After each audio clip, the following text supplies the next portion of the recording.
Assalamualaikum warahmatullahi wabarakatuh. Selamat datang kembali di kelas praktikum SPSS pada pertemuan kedua dengan materi penyajian data. Dalam statistika, data dapat disajikan dalam bentuk tabel maupun diagram atau grafik. Penyajian data dalam bentuk tabel berarti mengumpulkan data-data ke dalam kelompok yang sama pada suatu baris atau kolom, sehingga setiap kelompok memiliki frekuensi atau jumlah. Penyajian data menggunakan grafik atau diagram merupakan pengembangan dari penyajian data menggunakan tabel. Penyajian dalam bentuk grafik adalah suatu penyajian data secara visual. Dalam SPSS ada beberapa jenis-jenis grafik atau diagram yang bisa digunakan. Ada bar untuk grafik batang, 3D bar untuk grafik batang 3 dimensi, ada line untuk grafik garis, ada area, ada pie untuk grafik lingkaran, maaf ini salah ketik, ada high-low, ada box plot, ada error bar, ada population pyramid, ada scatter or dot untuk sebaran atau titik, dan ada histogram. Masing-masing grafik memiliki karakteristik tertentu yang sesuai dalam penggambaran data. Grafik yang berbasis batang umumnya digunakan untuk menggambarkan perbandingan antar variabel atau kategori. Grafik yang berbasis garis umumnya atau lebih sesuai untuk menggambarkan perkembangan data. Grafik yang berbasis lingkaran umumnya untuk menggambarkan data yang bersifat proporsi, dan grafik yang berbasis titik umumnya untuk menggambarkan pencarian atau sebaran data. Pada SPSS, untuk memaparkan data grafik dikategorikan menjadi 3 kategori. Yang pertama ada summaries for groups of case, diringkas berdasarkan kategori. Kedua ada summaries of separate variables, diringkas berdasarkan pemisahan variabel. Yang ketiga ada values of individual case, menampilkan data individual. Untuk ukuran yang akan ditampilkan ada beberapa pilihan yang bisa digunakan, yaitu ukuran frekuensi absolut, kumulatif frekuensi, persentase frekuensi, kumulatif persentase frekuensi, atau ukuran statistik lainnya. Baik, kita masuk ke diagram atau grafik pertama, diagram batang. Diagram batang umumnya digunakan untuk menggambarkan perkembangan nilai suatu objek penelitian dalam kurun waktu tertentu. Diagram batang menunjukkan keterangan-keterangan dengan batang-batang tegak atau mendatar dan sama lebar dengan batang-batang terpisah. Adapun penyajian data diagram batang di SPSS, misalkan kita ke SPSS, misalkan ada data berikut. Untuk menampilkan diagram batangnya, kita ke menu Graphs, kemudian ke Legacy Dialogs, kita klik bar. Kemudian kita pilih Simple saja. Kemudian data in chart R-nya kita pilih yang Summaries for Groups of Case. Kemudian klik Define.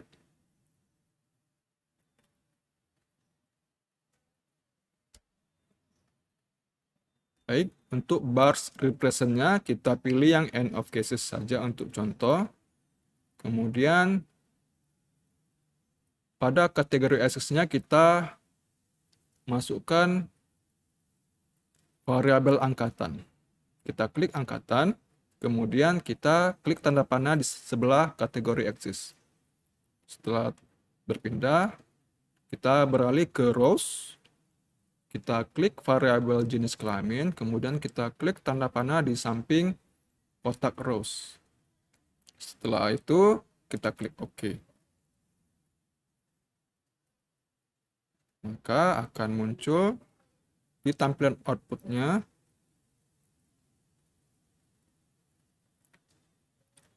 diagram batang dipisahkan sesuai dengan jenis kelaminnya. Di atas ada jenis kelamin perempuan, kemudian di bawah ada jenis kelamin laki-laki.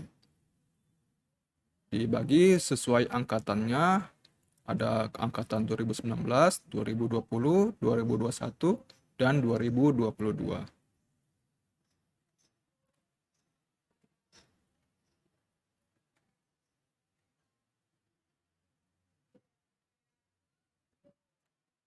Kemudian ada diagram garis. Diagram garis merupakan suatu diagram berupa garis lurus yang menghubungkan titik tengah suatu data dengan data lainnya. Diagram garis biasanya digunakan untuk menunjukkan data yang berkesinambungan. Dalam diagram garis, waktu biasanya ditempatkan pada sumbu datar atau sumbu X dan nilai data pada sumbu tegak atau sumbu Y, sehingga diperoleh titik-titik koordinat. Jika titik-titik yang berturutan dihubungkan oleh garis lurus, maka akan diperoleh diagram garis. Untuk penyajian data diagram garis di SPSS, kita beralih ke SPSS.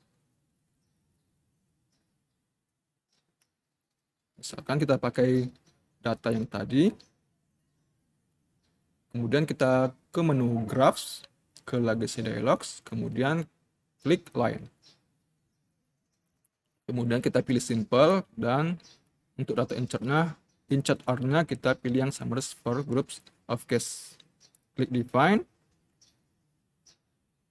Oke, untuk line represents-nya kita pilih yang end of case saja sebagai contoh. Kemudian untuk kategori access-nya kita pilih variabel angkatan. Kita klik variabelnya, kemudian kita klik tanda panah di sebelah kategori access. Setelah itu kita klik OK.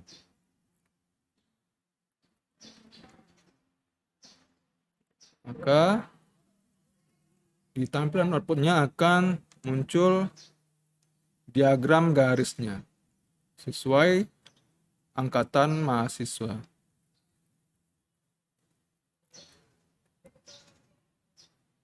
Dapat dilihat pada diagram di SPSS ini, diagram garis,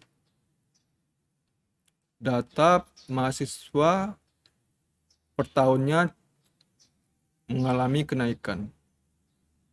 Dari 2019 ke 2020 mengalami kenaikan, 2020 ke 2021 juga mengalami kenaikan, dan 2021 ke 2022 juga mengalami kenaikan.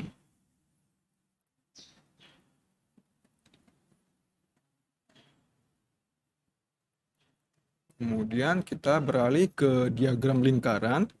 Diagram lingkaran merupakan suatu diagram yang digunakan untuk menyajikan data dalam bentuk lingkaran, baik menggunakan data absolut ataupun relatif.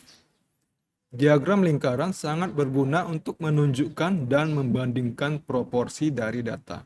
Untuk penyajian data diagram lingkaran di SPSS, kita gunakan data yang sama, kemudian kita ke menu Graphs, kita ke Legacy Dialogs, kemudian kita klik Pie. Kemudian untuk data insert R-nya kita pilih yang Summarize for Groups of Case. Kita klik Define. Kemudian untuk slice represent-nya kita pilih percent of case sebagai contoh, kita klik. Kemudian untuk define slices by-nya kita pilih variabel angkatan, kita klik variabel angkatan, kemudian kita klik tanda panah di sebelah define slice by. Kemudian kita ke kolom, untuk pembagiannya sesuai kolom, kita pilih variabel jenis kelamin, kemudian kita klik tanda panah di sebelah kotak kolom. Setelah itu kita klik OK. Maka di tampilan outputnya akan muncul dua buah diagram lingkaran, yang di sebelah kiri sesuai jenis kelamin perempuan dan di sebelah kanan sesuai dengan jenis kelamin laki-laki. Yang biru untuk data mahasiswa 2019, yang merah untuk data mahasiswa 2020, yang hijau untuk data mahasiswa 2021, dan yang orange untuk data mahasiswa 2022. Ini dibagi-bagi sesuai proporsi jumlah mahasiswanya.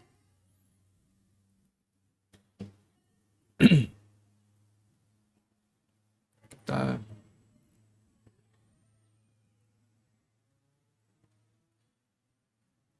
baik.